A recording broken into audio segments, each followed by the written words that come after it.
할렐루야. 아멘. 옆에 있는 분 축복하도록 하겠습니다. 뭐라고 축복하시느냐 하면 위임식에 오신 것을 축하드립니다 라고 축복하시기 바라겠습니다.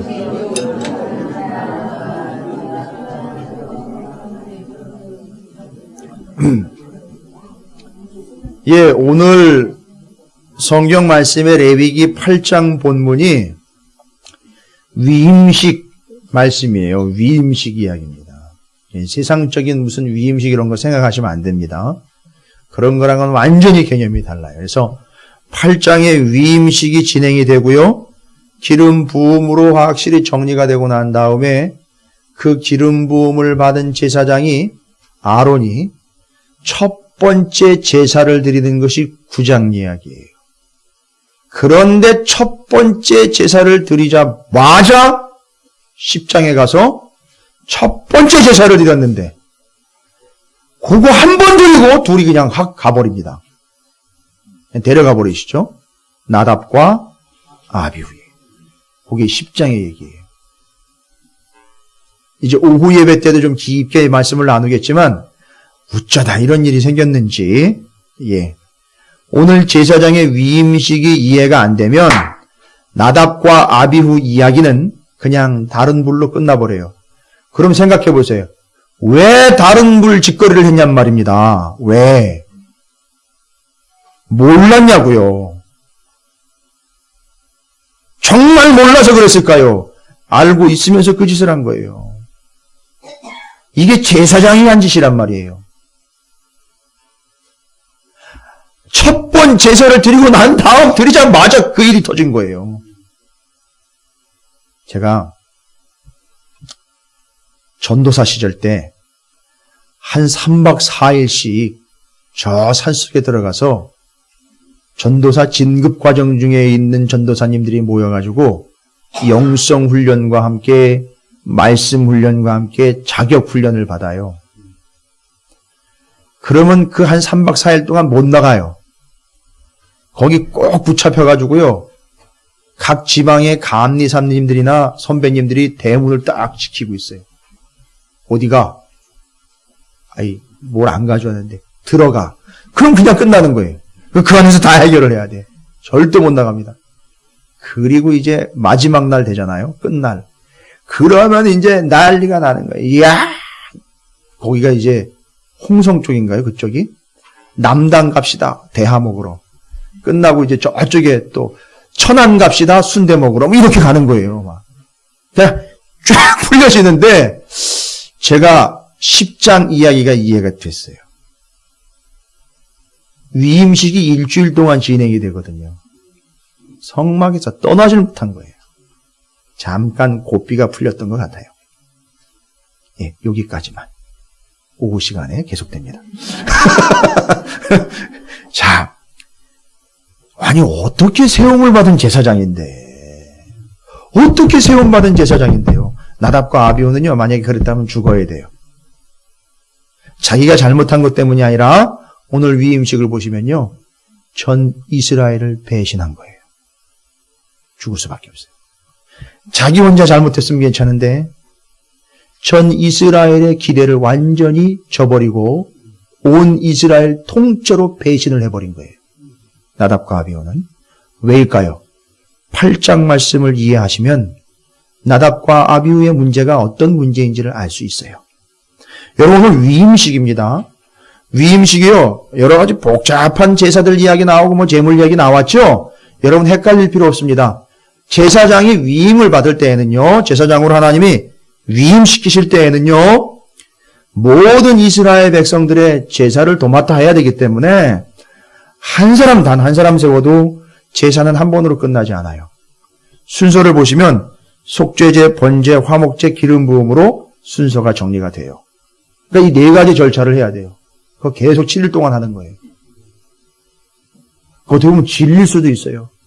그런데 여러분, 이게 질리고 지루하고의 문제가 아니에요. 이건 온 이스라엘 공동체의 존폐가 달려있는 문제예요.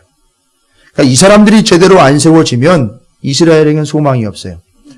정말 여러분들이 이제 8장, 9장, 10장을 한 통으로 이렇게 이해를 하면 레위기의 제사장이 세워지면서 제사 드리는 것과 잘못 제사를 드리다가 불이 나와 태워진 나답과 아비후 이야기가 그 뒤의 이야기, 요즘에 예레미야 우리 함께 묵상하죠. 그때 제사장 얘기도 나오고 예언자 얘기도 나오는데 왜 그런 일들이 일어나게 됐는지 여러분 이제 아실 거예요. 그러니까 오늘 레위기는 레위기로 끝나는 게 아니라 좀 어거지로 깨워 맞추는 게 아니라 우리가 수요일 금요일 저녁마다 예레미야 말씀을 연구하는데 예레미야에 계속 등장하는 제사장이나 예언자들의 실상을 알 수 있는 거고 그들의 문제를 파악을 할 수 있는 거예요. 그러니까 다 이해가 되는 거예요. 여러분 그래서 이 제사장의 위임식을 제대로 이해하셔야 됩니다. 이 이야기는 이 제사장 위임식은 여기 나답과 아비후 모세와 엘라살과 이다말의 이야기가 아니라 바로 내 이야기예요.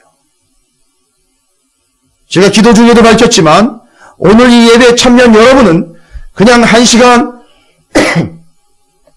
제가 말씀이 좀 길어서 1시간 반 정도 참여하다 그냥 위안을 얻고 가는 자리가 아니라 여러분이 제사장으로 위임을 받는 자리라라는 인식이 있어야 되는 거예요. 이 그냥 시시하게 시간이나 때우고 말씀이나 듣다가는 그런 자리가 아닙니다. 오늘 이 위임식의 내용들을 쭉 보시면 정말 비장하기까지 합니다. 그래서 좀 전에도 말씀드렸지만 순서들은 속죄제가 먼저 드려져야 되고 번제가 드려져야 되고 화목제가 드려지게 되고 기름을 부어서 성별을 해버립니다. 그렇게 난 다음에 9장에 가면 첫 번째 제사를 드려요. 성공적으로 드렸어요. 온 이스라엘 백성들이 막 환호성을 지르면서 축제의 분위기로 첫 번째 제사가 잘 드려진 걸 감사드렸어요. 자, 그렇게 세워진 제사장들이 오늘 하나님 앞에 기름 부음으로 이제는 영원히 주님 오실 때까지 제사장 직분을 감당하도록 세움을 받는 단계예요. 그러니까 여러분께서 제사장으로 왕같은 제사장으로 부름받았다는 사실을 연결을 한다면 주님이 다시 오실 때까지 여러분은 이 예배를 통하여 매 순간순간 제사장으로 기름 부음을 받는 자리에 서게 된다는 걸 이해하셔야 돼요. 근데 오늘 제사장이 위임을 받는 중요한 자리에 제사를 드린다 그랬지 않습니까? 속죄제요, 번제요, 화목제. 속죄제는 당연하지요. 제사장도 인간인지라 죄를 지을 수 있습니다. 죄를 씻어야지요. 그 다음에 이 제사장은요, 자기를 위한 직분이 아닙니다. 전적으로 하나님께 드려질 직분입니다. 번제를 드려서 다 태워 하나님 앞에 올려드리며 이 모든 것이 다 하나님의 권위와 능력 아래 있다는 걸 이야기하는 겁니다. 화목제는요, 자기만 세움받은 게 아니라 누구를 위해 세운 거죠? 이스라엘 백성을 위하여 세운 거니 함께 먹으며 감사함으로 나누게 되는 겁니다. 그리고 그것이 검증이 되고 난 다음에 기름을 부어서 이제부터는 당신이 제사장입니다 하고 9장에 가면 모세는 뒤로 쭉 빠져주고 제사장 아론이 나서게 되는 거예요. 출애굽 때는요, 모세가 앞으로 나서고 아론이 뒤로 빠졌죠. 이제는 모세가 뒤로 빠지고 아론이 앞으로 나섭니다. 이게 제사장 나라의 특징이에요. 모세가 불평 한마디 안 했습니다. 네가 뭔데, 아무리 형이지만 내가 하나님의 직통 계시를 받은 예언자적인 사명을 가지고 있는 지도자인데 왜 내 자리를, 왜 이 권위를 형 아론과 나눠야 돼? 아니요, 그렇게 얘기 안 했어요. 형이 이제는 해야 돼. 형님이 하셔야 됩니다. 바로 우리나라는 지도자여 왕이 다스리는 나라가 아니라 제사장 나라이기 때문에 당신 형님께서 제사장께서 이끌어 가셔야 됩니다. 제가 도와드리겠습니다 하고 빠지는 거예요. 이게 제사장 나라의 특징이에요. 자, 위임식이 진행이 됩니다. 그런데 여러분, 제사를 드리기 위하여 뭐가 필요합니까? 제물이 필요하게 되죠. 그러면은 속죄제요, 번제요, 화목제를 드리기 위하여 제물이 필요한데 이 제물은 다 어디서 났을까요? 여러분 지금까지 다 또 이걸 갖다가 또 누구는 오해를 해가지고 뭐 모세랑 아론이 날로 먹는다는 둥, 맨날 가져온 거 가지고 자기네는 그냥 편하게 앉아서 먹는다는 둥, 뭐 이런 얘기를 해요. 11조 교회 갖다 내면 목사가 다 먹는다고 뭐 이렇게 얘기를 해요. 정말 죄송합니다. 무식해가지고 좀 답이 안 나와요. 성경을 모를 뿐만 아니라 정황도 파악도 안 될 뿐만 아니라 뭔 피해의식이 있는지 그런 식으로 계속 얘기를 하면서 목사님들을 못 살게 구는지 모르겠어요. 잘 못 살아요, 목사님들. 잘 사는 분들은 저 1%에 해당해요. 1%. 목사님들 중에 1%요. 그 1%한테 그렇게 얘기를 하면 어떻게 해요? 나머지 99%는 지금 구구되고 있는데요. 배고파가지고. 그래도 그게 사명인지라 딴짓 안 하는 거예요. 여러분 목사님들 위해서 기도 많이 해주시기 부탁을 드립니다. 그러니까 이 말씀을 제대로 이해를 하면 그런 얘기는 할 수 없어요. 자, 그러면 위임식에 사용되는 제물들은요. 여러분 좀 전에 대답하셨지만 이거 인정하고 넘어가야 돼. 이거 확인돼야 돼요. 다 어디로부터 나오는 겁니까? 그러면 제가 질문 다시 드릴게요. 제사장 위임식 때 먼저 제사장의 복장을 갖춰 입히잖아요. 그렇죠? 그래서 속옷부터 시작을 해, 속바지부터 시작을 해가지고 겉옷에 흉패까지, 흉패에 물린 보석이며 그 우림과 둠밈 집어넣는 거, 관, 그리고 금띠, 그 거룩, 성결, 여호와께 성결이라고 쓴 거, 그런 것까지 다 제사장이 딱 섰어요. 위임식 하려고 딱 섰는데, 오, 모양이 그럴듯하네요. 근데 그 입고 있는 것이며 뭐 금덩어리며 번쩍거리는 게 보석이며 다 어디서 난 거예요? 예?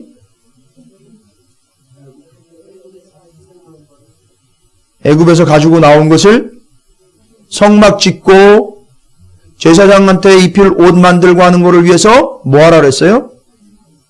가져오라고 했을 때에 이스라엘 백성들이 다 자원하여 가져온 거잖아요. 그러니까 제사가 드려지게 되려면 개념적으로 오늘 위임식입니다. 제사장이 세워지는 개념들을 제대로 이해를 했나 이해하지 못했나를 그걸 보면 알 수 있어요. 재물이 들어왔어요. 누가 가져온 겁니까? 백성들이 가져온 거예요. 여러분 십시일반해가지고 교회가 어려우니까 너도 좀 가져오고 너도 좀 가져와. 그래야지 채워지지. 여러분 그런 걸까요? 여러분 여러분이 헌금하는 거, 헌신하는 거, 하나님 앞에 드리는 거 상식과 오해를 깨드릴게요. 여기 제사장들이 제사장으로 위임식을 받을 때에 입고 있는 모든 건 머리끝부터 발끝까지 죄다 어디서 난 거냐 하면 모세나 아론이 착복하고 개인적으로 재산 관리했던 게 아니에요. 생각해 보세요. 모세가 미디안 광야에 있다가 홀로 와가지고선 장인의 양떼를 돌보다가 홀로 와가지고선 이스라엘을 거기서 끌고 나가는데 자기 재산 챙겼을까요? 없습니다. 지금 없어요. 그런 상황이 아니에요. 지금 모세나 아론은 자기 재산을 관리할 틈이 없어요. 그런데 이들을 하나님이 지도자로 세우고 제사장으로 세울 때 특별히 오늘 위임식에 사용되는 이 제물들은 반드시 필요한 건데 어디서 왔나? 바로 백성들이 가지고 온 거예요. 입고 있는 거며 쓰고 있는 거며 들고 있는 거며 다 이스라엘의 백성들이 가지고 온 겁니다. 그리고 더군다나 위임식을 한다고 제사장이 세워지는 위임식을 해야 되는데 제사를 드려야 되는데 제물이 필요하다는 거예요. 어디서 난 겁니까? 만들어 온 거 아니에요. 사온 거 아닙니다. 백성들이 직접 가지고 온 거예요. 그런데 거기서 그냥 어려운 상황이니까 처지니까 없으니까 적선하듯 갔다가 드린 것이 아니라 잘 보세요. 제사장이 세워진대요. 제사장이 누군데요? 제사장을 왜 세우는 건데요? 제사장의 의미가 뭔데요? 제사장이 세워지면 어떻게 될 건데요? 제사장이 만약에 없다면 또 어떨 건데요? 여러분 이거 다 질문에 대답하실 수 있으세요? 이걸 재물을 가지고 온 사람들이 다 고민했던 거예요. 다 생각하고 다 답을 낸 거예요. 자, 첫 번째 제사장은 누가 세운 거라는 겁니까? 하나님이 세운 거예요. 제사장은 왜 세우는 거래요?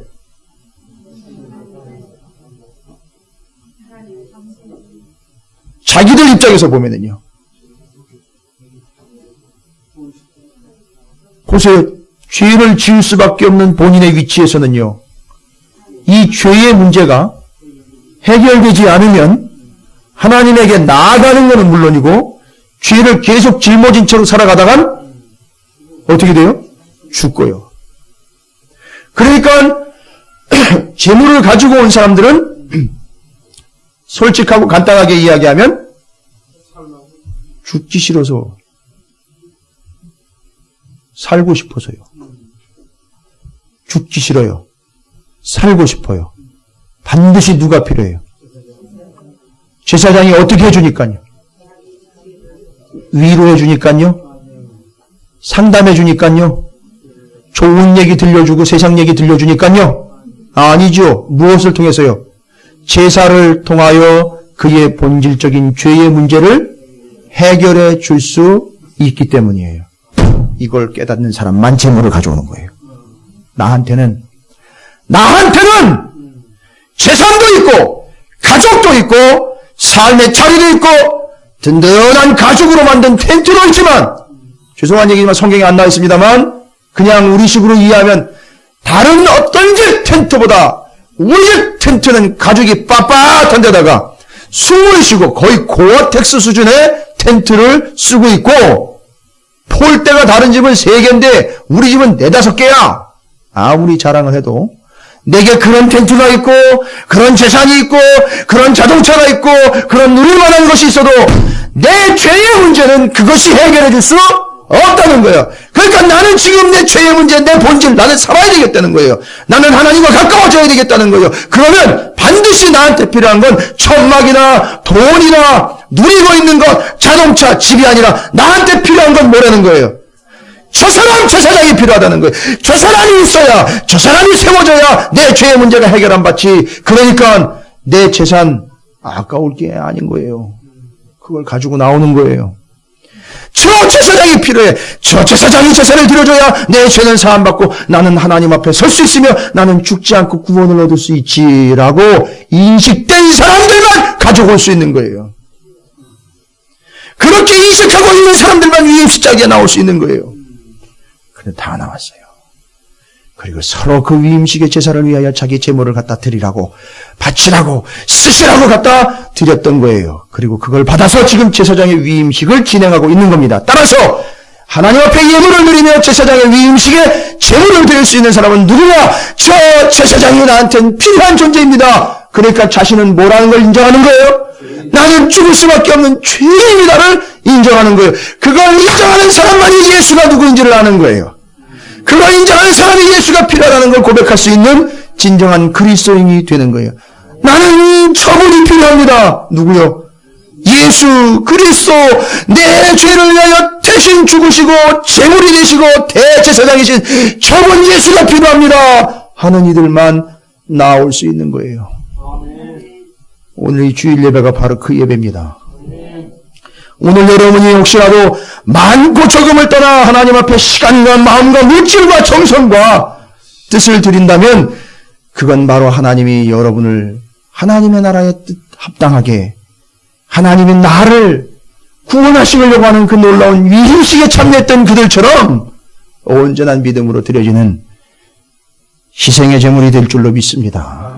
위임식의 예물이 될 줄로 믿습니다.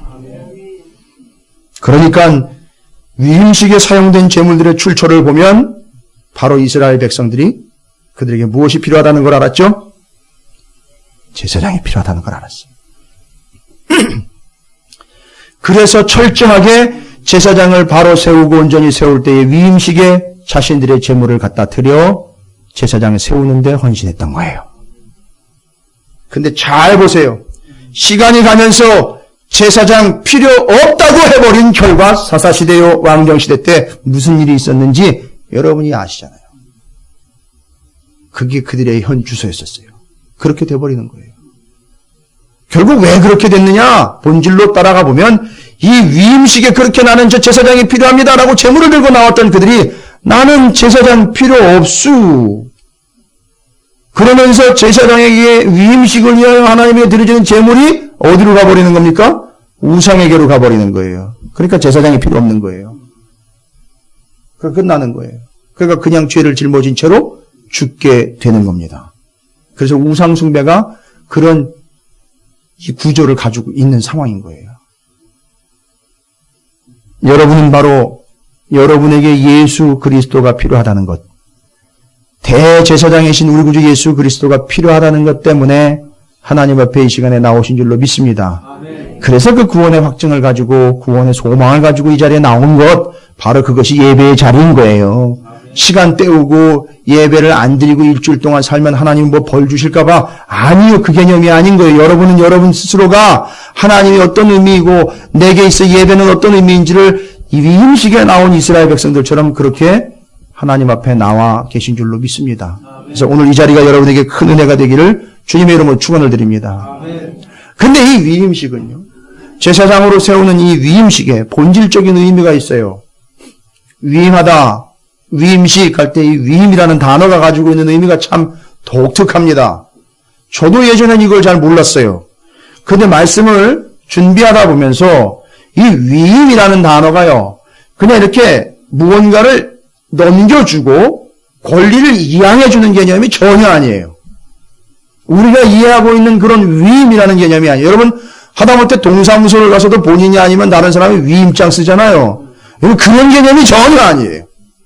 이 성경에 나와 있는 위임이라는 말은요, 히브리어로 위임식이라고 했는데 써있는 단어는요, 밀루라는 단어예요. 밀루라는 단어인데 히브리어로. 이게 뭔 의미인가 봤더니만 기억 잘 하실 수 있을 것 같아요. 밀루, 위임식, 박아놓다 이런 뜻이에요. 확 박아놓다. 밀루라는 단어예요.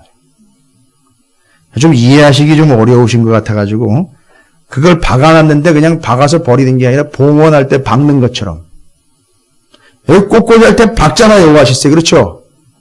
그런 것처럼 더 쉽게 이해를 하시려면 박아놓다라는 게 어떤 의미로 보석 박아놓는 거 있죠.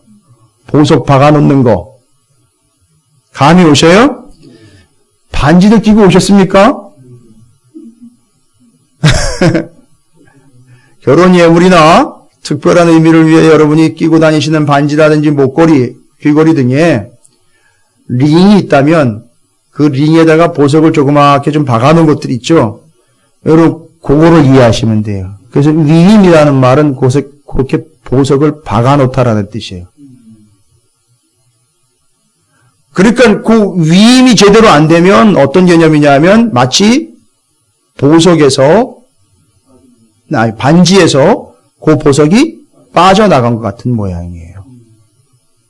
그러니까 제사장을 위임한다, 위임식이다 할 때 이 제사장을요, 확 박아버린다는 얘기예요. 뭐처럼요? 보석처럼. 여러분 상상을 한번 하시라고 제가 일단 상상거리를 드리고 갑니다. 가슴에 흉패에 보석이 박혀 있죠. 그것도 그런 개념으로 좀 생각해 보시면 돼요.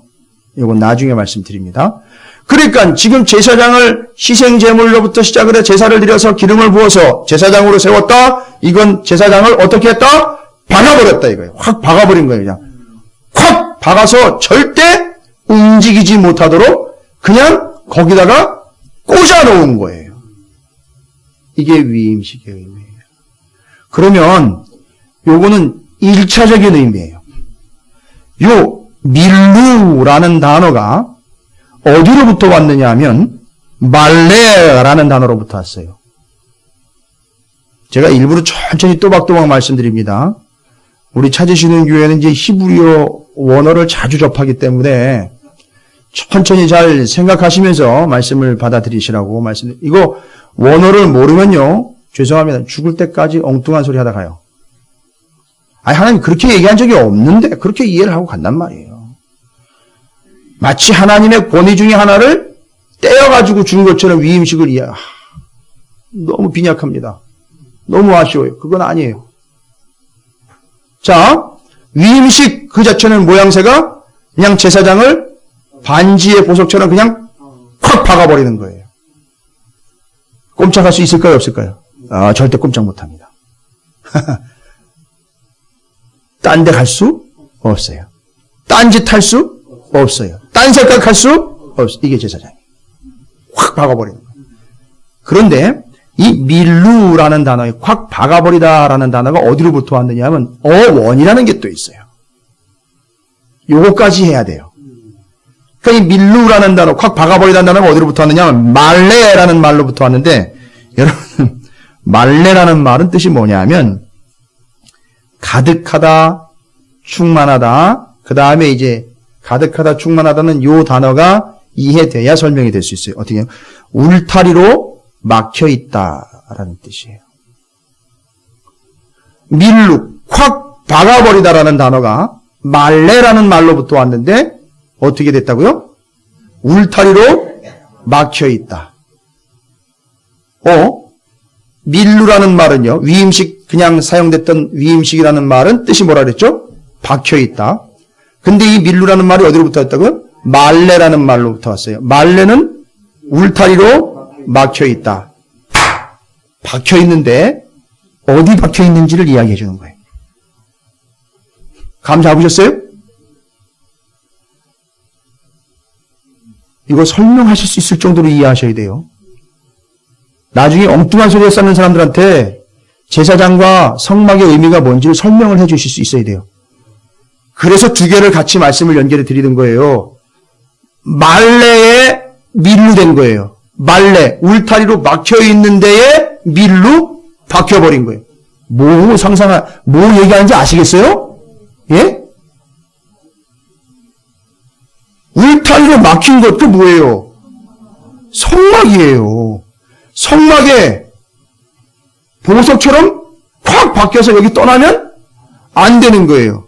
다른 데 가 있으면 안 되는 거예요.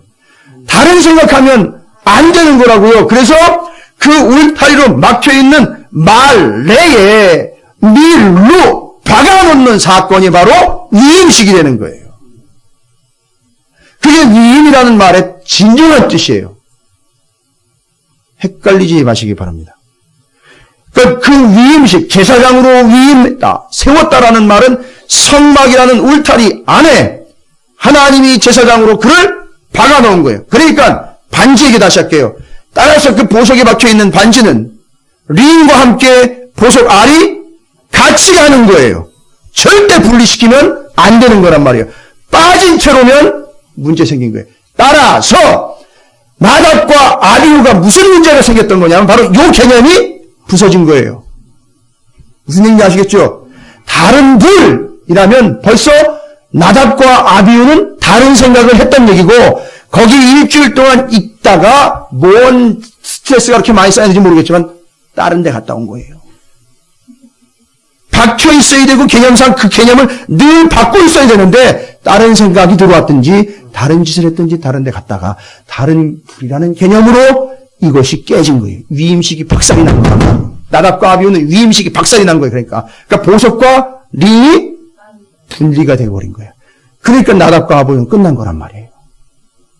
그런데 그 울타리로 이 쳐진 그 성막의 개념을 의미하는 말레라는 단어는요, 울타리로 쳐졌는데요, 울타리로 쳐져가지고 그냥 구분만 해준 게 아니라 그 울타리로 쳐진 그 네모난 그 틀 안에 뭔가가 가득하다는 거예요.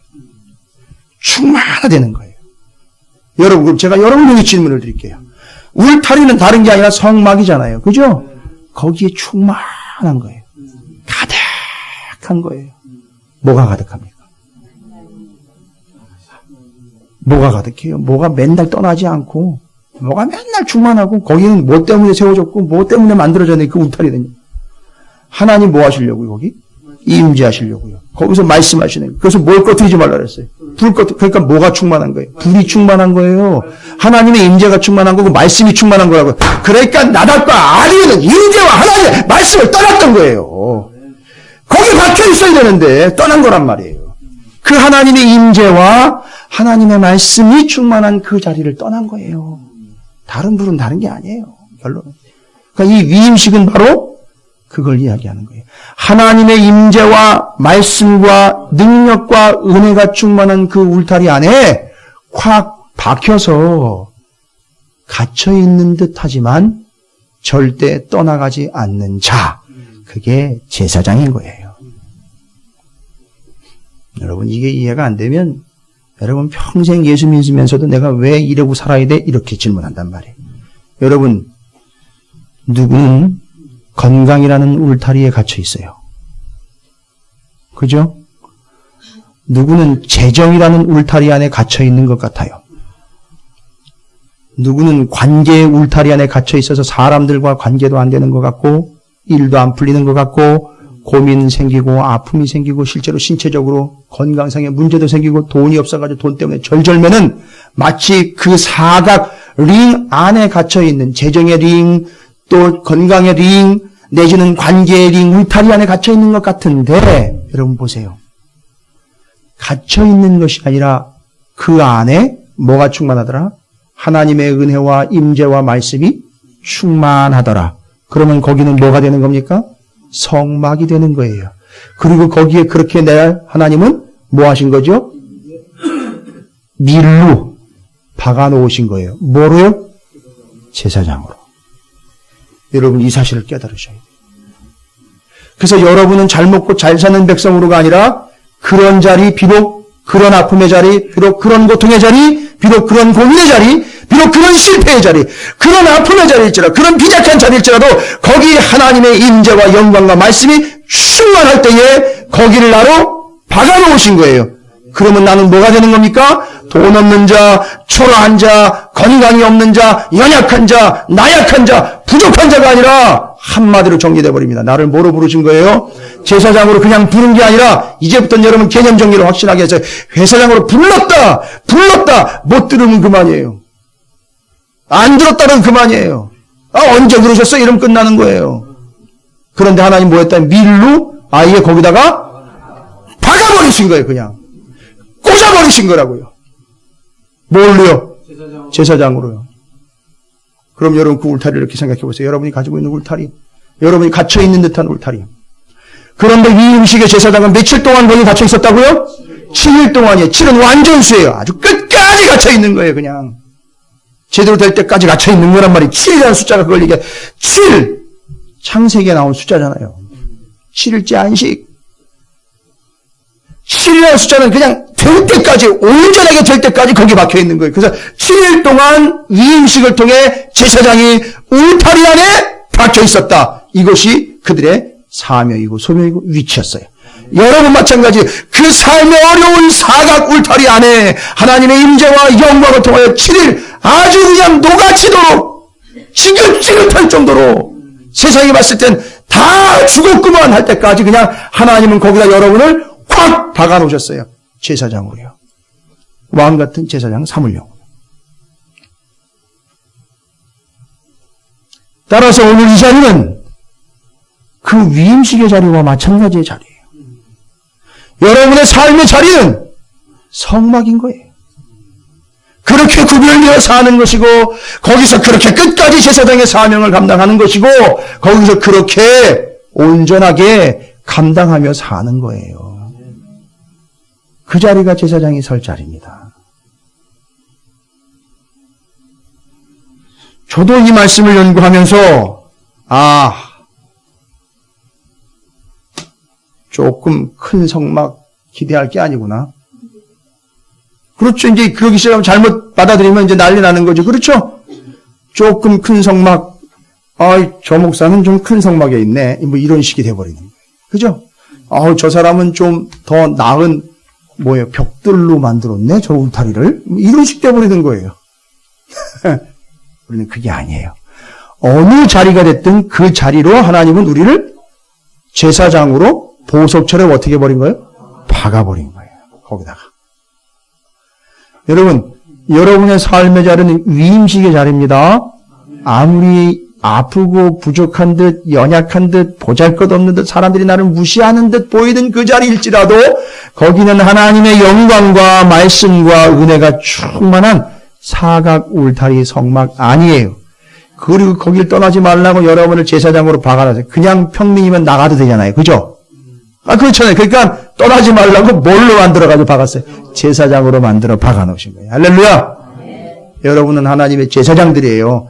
왕 같은 제사장이라고 했단 말이에요. 그래서 거기다가 박아놓고 떠나지 말라고 온전히 7일 동안 그냥 쭉 녹아지라고 그래서 제사장 사명을 제대로 감당하라고 세상이 그래서 기대를 가지고 오잖아요. 저 제사장이 있어야 내가 살지 하면서 세상이 온단 말이에요. 그래서 성경의 예언서들에 보면 하나님이 이방 사람들이 돌아올 때에 재물을 들고 온다 그랬단 말이에요. 왜요? 우리가 뭐기 때문에? 제사장이니까요. 그렇게 성막으로 온단 말이에요. 여러분의 삶의 자리로 찾아온단 말이에요. 직접. 전도는 우리가 나가 복음을 전하는 개념이지만 본질적인 개념이라면 그건 나가서 전하는 개념을 넘어서 그들이 제사장을 만나러 제사를 드리러 제물을 들고 쫓아온다는 얘기예요. 왜요? 살아야 되니까. 여러분이 여러분의 자리에서 제사장 사명을 제대로 감당하면 그런 일은 일어나게 돼 있어요. 그러니까 세상과 타협할 필요가 없어요. 그냥 여러분 박힌 그 자리에서 제사장 사명만 감당하시면 된단 말이에요. 나답과 아비처럼 딴 생각하지 말고 딴 데 가가지고 도움 얻으려고 하지 말고요. 다른 거 볼 생각하지 말고요. 그냥 그 자리에서 왕 같은 제사장의 역할을 감당하시면 됩니다. 주님 오실 때까지예요. 여러분이 어떤 존재인지 이해가 되십니까? 예. 옆에 놈을 축복하도록 하겠습니다. 떠나지 말고 거기 그냥 박혀 있읍시다.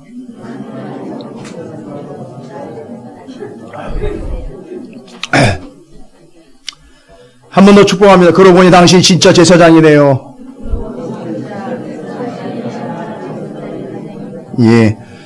자, 그런데 이 제사장은 사람들 입장에서는 제사장을 찾아오지만 제사장은 늘 의식하며 경계해야 되는 것이 있습니다. 그건 바로 하나님 앞에 늘 나아가야 되는 존재이기 때문에 자신의 신분과 자신의 본분을 절대 잊어서는 안 돼요.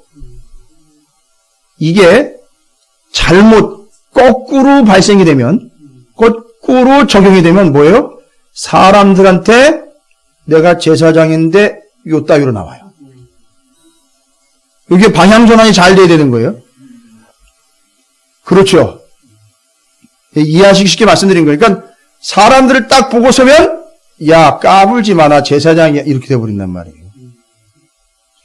끝나는 거예요. 근데 하나님 앞에 설 때는요. 하나님 내가 제사장인데 이거 안 되잖아요. 그렇죠. 어우 하나님 제가 뭐라고 감히 이렇게 돼버리잖아요. 그죠? 그러니까 이게 지금 하나님 앞에 서 있는 제사장의 모습으로 온전하게 하나님이 백성을 사랑하시듯 그래서 화목제가 있었던 거예요. 같이 나눠 먹으면서 그들의 형편과 처지를 알면서 그들이 제물을 가져왔어요. 잘 보세요. 제물을 가져왔어요. 제물의 등급에 따라서 여러분 그걸 등급을 따로 나눠서 여기 뭐 한우 A2 플러스 뭐 이런 식으로 개념이 아니라 가져온 제물을 보면 이 사람이 어떻게 사는지 알죠? 근데 거다 대고 아니 지금 예배를 드리러 오는데 아니 이런 거 가져오면 되냐고. 예? 그리고 한마디 더 보탭니다. 아니 이건 누가 먹으라고 이런 걸 가져오냐고. 말이 돼요 안 돼요? 안 돼요. 지 먹을 거 생각하고 있어요 지금. 이 제사는 하나님이 받을 건데 지 먹을 거 생각하고 있다고요. 그러니까 대형화의 문제, 심각한 문제예요. 뭐 지금 인터넷에 한참 뜨겁게 달고 있어요. 뭐 큰 교회 목사님 연봉이 얼마냐는 등 뭐 이렇게. 거기다 제가 댓글 한번 달고 싶어요. 난 모르겠네요. 난 작은 교회 목사라 잘 모르겠네요. 이렇게 댓글 달고 싶어요. 그게 온 세상의 이슈거리가 됐어요. 생각해보세요. 온 세상에 죽어져가는 사람들의 이슈거리는 뭐가 돼야 돼요? 저 제사장이 나는 필요한데 이렇게 돼야 되는데 그 제사장 그게 고기는 하루에 몇 그릇씩 먹는데 이렇게 돼버리는 거예요. 여러분 그래서 제사장은 세워지는 것뿐만이 아니라 자기가 어떤 존재인지를 인식하는 게 중요해요. 그렇죠?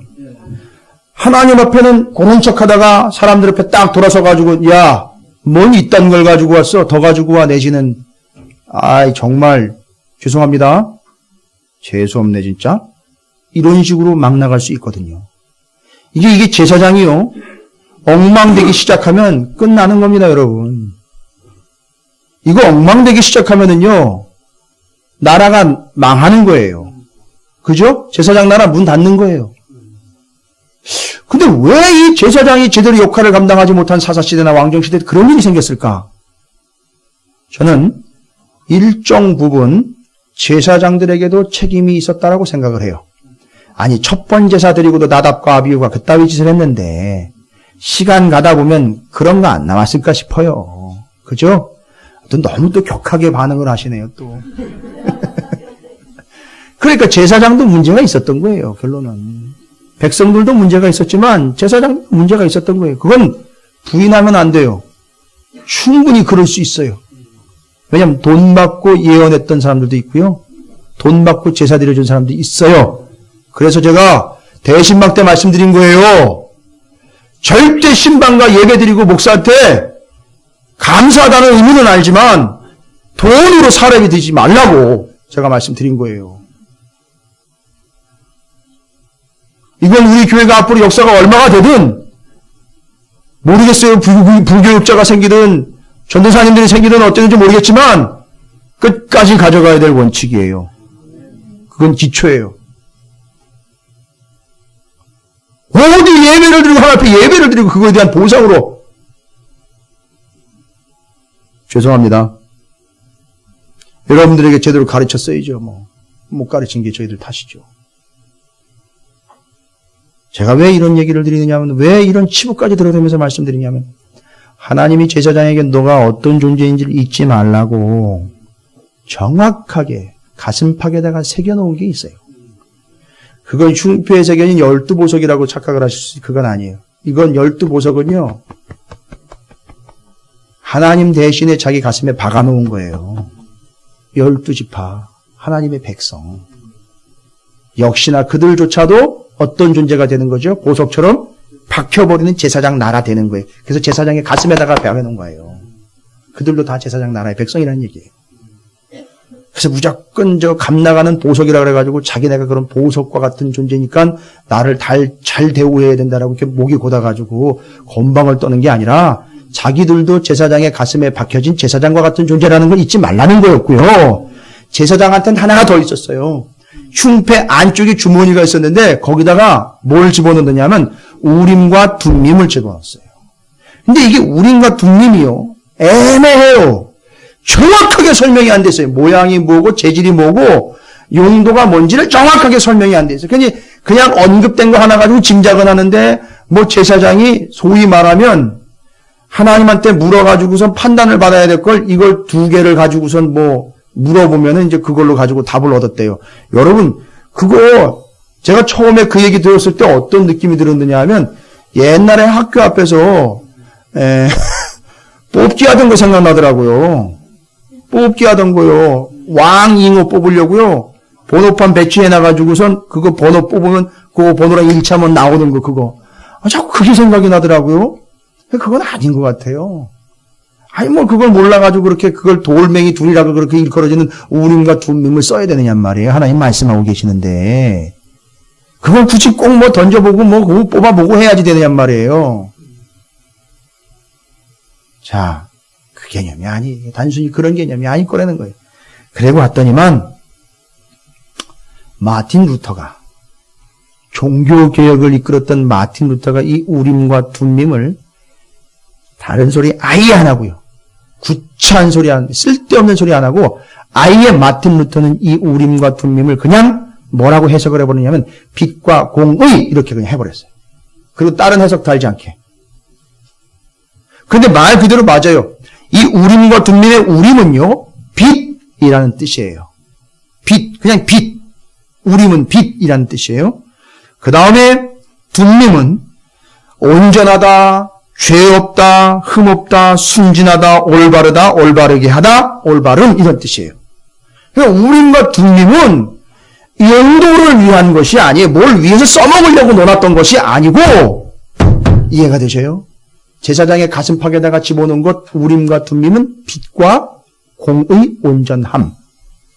그런데 이게 출애굽기 28장 30절에 보면 읽어드릴 테니까 적어놨다가 나중에 보세요. 출애굽기 28장 30절에 그 안쪽에다가 넣었던 물건이 어떤 용도이고 의미가 뭔지를 설명해주는 근거 구절이 있어요. 거기 그렇게 기록되어 있습니다. 너는 우림과 둠밈을 판결 흉패 안에 넣어 아론이 여호와 앞에 들어갈 때에 그의 가슴에 붙이게 하라. 아론은 여호와 앞에서 이스라엘 자손의 흉패를 항상 그의 가슴에 붙일지니라. 자, 그러면요, 흉패를 항상 붙인다는 이야기는 반대가 아니죠. 그 속에 있는 의미를 좀 따져보면 흉패를 붙인다는 얘기는 항상 그 흉패 안쪽 주머니에 뭐가 들어가 있죠? 우림과 둠림이 들어가 있어요. 그러니까 흉패를 붙였다는 얘기는 흉패만 보시면 안 돼요. 흉패 뒷주머니에 우림과 둠림이 항상 들어가 있는 거예요. 그런데 흉패를 붙이고 어떻게 하냐면 출애굽기 28장 30절에 흉패 안에 그걸 넣어서 여호와 앞에 들어갈 때 그 다음에 뒤에는요 이스라엘 자손의 흉패를 항상 그의 가슴에 붙이는데 여호와 앞에서 이거예요. 자 보세요. 여호와 앞에서와 하나님 앞에 들어갈 때에는 반드시 흉패를 붙이래요. 그러면 그건 뭐냐? 당연한 거예요. 흉패는 이 제사장의 복장의 완성이에요. 흉패 없이는 절대 움직이지도 못하고 제사도 드리면 안 된다고요. 그건 당연한 거예요. 근데 당연한 걸 왜 얘기했냔 말이에요. 그건 흉패 자체가 아니라 흉패 안주머니에 뭐가 들어가 있어요? 우림과 둠림이 들어가 있으니까 이 우림과 둠림이 들어가 있는 흉패는 반드시 제사장이 하나님 앞에 나아갈 때라든지 하나님 앞으로 들어갈 때에 하나님 앞에 설 때에는 반드시 지참해야 되는 거예요. 뭐를요? 우림과 둠림을요. 그럼 뭐예요? 하나님 앞에는요 그냥 나가면 어떻게 돼요? 죽어요. 반 죽는 게 아니라 다 죽어요. 그 하나님 앞에 나아갈 때 이 제사장은요 우림과 둠림을 가지고 나아가는 거예요.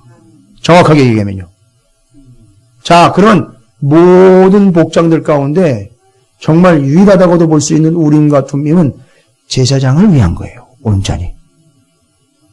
그럼 뭘까요? 우림과 둠이 빛과 온전함 공의함으로 하나님 앞에 서지 않으면 죽는 거예요. 이해가 되십니까? 그러니까 제사장은 늘 어떠해야 된다는 거죠? 빛처럼 분명해야 돼요. 투명해야 됩니다. 공의는 뭐예요? 이미 예수 그리스도의 보혈로 죄사함을 받은 바, 죄의 구속함을 받은 바, 온전한 존재가 되어야 한다는 사실. 너도 죄인이니 하나님 앞엔 죄 없는 자로 서야 된다는 걸 이야기하는 거예요. 그러니까 바로 이거예요. 빛과 공의, 온전함이라는 건 제사장이 늘 하나님과 백성들 앞에 갖추어야 하는 자세를 이야기하는 거예요. 그게 그 가슴팍에 들어가 있는 거예요. 그래서 이게 뭐 어떤 크기인지 어느 정도인지 모르겠지만 움직일 때마다 부딪히면 소리도 날 것이고 혹시 이렇게 누르면 느껴지겠죠. 앞에 있는 보석은 안 느껴져도 뒤에 있는 우림과 둠림은 느껴지는 거예요. 꾹 누르면 이거 우림과 둠림이네. 그럼 어떻게? 나는 빛처럼 투명해야 되고 둠림처럼 어떻게 해야 되는 거죠? 온전한 존재가 돼야지. 특히 하나님 앞에 나아갈 때라든지 들어갈 때라든지 하나님 앞에 설 때에는 내가 그런 존재가 돼야지. 그러니까 이 우림과 둠림은 결과적으로는 제사장의 자격, 요건과 상태를 이야기해 주는 거예요. 그러니까 제사장은 분명하게 자기 정체성이 있어야 되는 거예요. 하나님 앞에 빛과 같은 존재가 되어야 되며 하나님 앞에 온전한 존재가 되어야 한다는 사실. 그러니까 여러분이 왕 같은 제사장으로 부름을 받았다면 여러분은 하나님 앞에 빛처럼 또 예수 그리스도를 통하여 온전함으로 서 있어야 되는 거예요. 이게 제사장의 위치예요. 아주 중요한 겁니다. 그래서 우림과 둠림에 대해서 예전에 이제 그 이후 얘기겠죠. 지금 우리로서는 예전이지만 이 우림과 둠림 이후로 왕정 시대나 그 어떤 시대에도 우림과 둠림 얘기가 또 안 나와요. 그러니까 이거 쓰지 않았다는 얘기예요. 결론은. 그래서 물어볼 일이 한두 가지겠습니까? 근데 썼다는 얘기가 안 나와요. 그리고는 한 군데 사무엘상 사울 왕 때 나오는데 뭔가 문제가 있어서 한번 등장이 돼요. 자, 사무엘상 28장 6절에 우림과 둠림 얘기가 나오는데 사울이요 지금 사면초가예요. 문제가 생겨가지고 오도 가도 못하는 상황인데 이걸 어떻게 해결해야 되는지 물어봐야 돼요. 그때 요걸 알고는 개념을 잡은 것 같은데 성경에서는 그렇게 대답을 하고 있어요. 사무엘상 28장 6절에 사울이 여호와께 묻자오되 고민되는 거예요. 지금 문제 때문에. 여호와께서 하나님한테 물었는데 여호와께서 꿈으로도 우림으로도 선지자로도 그에게 대답하지 아니하심으로. 여러분 보세요. 이게 별거 아닌 것 같은데 사울은요 작살난 거예요. 끝난 거예요. 꿈으로도 얘기 안 했어요. 우림으로도 얘기 안 했어요. 뭐로도요? 선지자로도 얘기 안 했어요. 그럼 여러분 꿈, 우림, 선지자는 뭔가 통일성이 없는 것 같은데 이건 통일성이 없는 게 아니라 잘 보세요. 꿈, 우림, 둠밈은요. 꿈, 우림, 선지자라는 얘기는 다 사람을 이야기하는 거예요. 이 세 가지는요. 그러니까 전혀 어느 누구를 통해서도 사울에게 얘기하시지 않았다는 거예요. 그걸 얘기할 때 그 우림이라는 단어를 쓴 거예요. 잘 보세요. 꿈으로 얘기하였다. 뭐예요? 꿈은 그 사람한테 직접 이야기하지 않았다. 우림으로도 얘기하지 않았다는 얘기. 이건 누구예요? 이거는 제사장. 그러니까 제사장도 얘기하지 않았다. 당연하죠. 제사장이 뭐 제대로 된 제사장이 있었어요 그때? 없었어요. 그러니까 제사장도 얘기하지 않았다. 자기한테도 직접 얘기 안 했어요. 세 번째는요. 또 누구한테도 선지자에게도 얘기 안 했어요. 그러니까 사울은요. 이미 끝난 인생이에요. 하나님이 전혀 어느 누구를 통해서도 얘기하지 않았다는 거예요. 여러분 평생 살아가면서 하나님이 여러분에게 말씀하셨다라는 경험조차도 없이 그냥 신앙생활한다. 이게 비참한 거예요. 난리 나는 겁니다. 끝나는 거예요. 목사님이 계속 얘기하는데도 못 들어먹어요. 심지어 가끔씩 예언자의 선지의 말씀이라고 얘기하는데 못 들어먹어요. 끝나는 거예요. 그게 사울 인생인 거예요. 본인한테 직접 얘기도 안 해. 제사장이 말도 안 해. 예언자가 얘기하지도 않아. 끝나는 거 아닙니까? 사울이 그래서 끝난 거예요. 그래서 여기 우림이라는 말은요. 바로 그거예요. 제사장의 신분을 이야기하는 거나 마찬가지예요. 그래서 우림과 둠밈 이러면 제사장 그 자체를 이야기한다고 보시면 돼요. 이제 말씀 정리할 거예요. 8장의 내용을 제가 다른 설교 같으면 제사법 뭐고 속죄제, 번제, 화목제, 기름 부음 뭐 이런 거 설명드렸을 거예요. 여러분 지금 그게 중요한 게 아니에요. 제사장으로 세움을 받았다. 사방이 막혀있는 울타리 안에 보석처럼 박아놓은 게 제사장이에요. 7일 동안이라는 시간 동안 절대 떠나갈 수 없도록 완전하게 그냥 박아놓은 거예요. 그런데 갇혀있는 듯 답답한 듯 여겨졌는데 그 안에는 하나님의 불이 계속 타고 있었고 하나님이 임재하시고 하나님이 늘 말씀하시고 하나님의 영광이 함께하는 곳 성막이었다는 거예요. 여러분을 바로 그와 같이 불렀다는 거 아닙니까? 여러분의 삶이 사면으로 막혀있는 듯한 건강 때문에 물질 때문에 관계 때문에 여러 가지 문제들로 인하여 막혀있는 듯 했는데 그 안에 하나님이 말씀하시며 하나님이 함께하시며 영광이 임재하더라는 거예요. 나는 왜 여기서 살아야 되나 고민됐는데 그게 아니라 나는 누구인가가 답이 되더라는 거죠. 뭐예요? 나는 여기 비록 물질이 없는 자리, 여기 빈약한 자리인 것 같지만 여기가 성막이요, 여기 제사장으로 보석처럼 박히게 된 존재로구나. 그럼 우리는 어떤 삶을 살아야 되는 겁니까? 우림과 둠밈으로 이야기합니다. 빛처럼 온전한 자가 되어 그 빛과 온전함을 드러내는 자가 되라는 거예요. 그 자리에서. 여러분, 이걸 여기서 끝내버리면 또 빈약하죠. 빛과 공의요, 온전함이요, 완전함. 뭐예요? 우림과 둠밈, 특별히 빛이요, 온전함이요, 공의요, 또 하나님께서 말씀해 주신 것처럼 죄 없음이요, 완벽함이요. 이게 뭘 이야기하는 겁니까 도대체? 우림과 둠밈이 아니라 바로 제사장이 예표하는 게 누구예요? 예수 그리스도예요.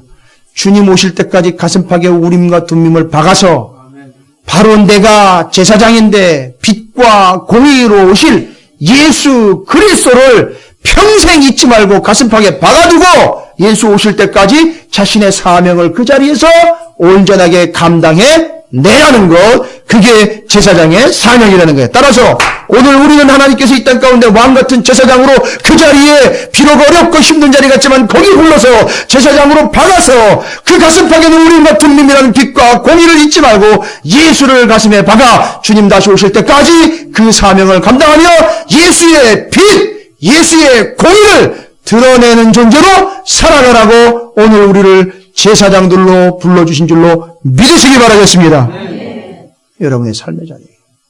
따라서 제사장은 거들먹거리면서 목을 뻣뻣이 세우며 내가 그래도 제사장인데 라고 살아가는 것이 아니라 내 가슴에 우림과 둠밈을 늘 쓸어내리면서 예수인데 예수밖에 없는데, 예수를 위한 삶인데, 예수를 위하여 살아야 되는데, 잊지 말고 그 자리가 어떤 자리든 거기는 하나님이 박아놓으신 자리라는 사실 잊지 말고, 여러분 성막과 제사장은 반지의 링과 보석처럼 같이 가는 거예요. 그래서 여러분의 삶의 자리는 마치 반지의 링처럼 여러분이 보석으로 박혀버린 그 자리, 성막과 같은 자리예요. 거기서 빛과 공의를 드러내시면서 주님 오실 때까지 그 빛과 공의는, 우림과 둠밈은 예수 그리스도라는 사실을 세계 열방 가운데 드러내며 주님 오실 때까지 여러분의 사명을 감당하시기를 주님의 이름으로 축원을 드립니다. 오늘 이 자리가 바로 그 위임식의 자리가 된 줄로 믿습니다. 여러분 힘내세요. 그것이 여러분의 위치예요. 비록 가진 게 없고 사는 집이 좀 초라하고 내 인생에 조금 걸림돌이 생겨서 고민되지만 여러분의 삶의 자리입니다. 거기 갇힌다는 거예요. 여러분, 그래서 제가 찬양 가운데 퍼뜩 떠오르는 찬양이 있었어요. 여러분들 들어보신 찬양일 거예요. 제가 목소리도 안 좋고요, 상태도 안 좋아서 부르면 여러분에게 오히려 은혜를 떨어뜨릴 것 같아가지고 가사만 일러드리는데, 오직 주의 사랑에 매여 내 영 기뻐 노래합니다. 이 소망의 언덕 기쁨의 땅에서 주께 사랑드립니다. 거기가 어디예요? 성막이에요. 그 뒤에 가사가 더 기가 막힙니다. 오직 주의 임재 안에 갇혀 내 영 기뻐 찬양합니다.